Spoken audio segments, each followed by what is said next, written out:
দিকে ধান পড়ে গেছে, অপরদিকে অন্যান্য ফসলের জন্য সার দরকার। সেদিন দেখলাম নন্দীগ্রাম পৌরসভার সামনে কৃষকেরা স্মারকলিপি দিচ্ছে। আমি বললাম ভাই কি হয়েছে? তারা আমার কাছে আসতে বলছে, স্যার দেখেন আমাদের সার দরকার যতটুকু ততটুকু আমরা সার পাচ্ছি না, যে দাম সরকারের রেট আছে তার চেয়ে বেশি দামে কিনতে হচ্ছে। কারণ হলো একটা সিন্ডিকেট, একটা গোষ্ঠী এই সারগুলোকে নিয়ন্ত্রণ করার চেষ্টা করছে, জনগণকে বারবার ধোঁকা দেওয়ার চেষ্টা করছে।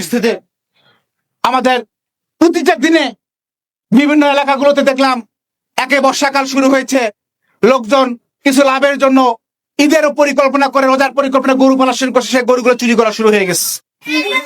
আমাদের প্রতিবাদ করে শিখতে হবে। তারা আমাদের মসজিদের টাকা আত্মসাৎ করে, তারা আমাদের স্কুলের বাজারের টাকা আত্মসাৎ করে, তারা আমাদের রাস্তার টাকা আত্মসাৎ করে। সম্মানিত উপস্থিতি, আজকে আমাদের সমাজের এই সমস্যাগুলোর বিরুদ্ধে আমাদের রুখে দাঁড়াতে হবে।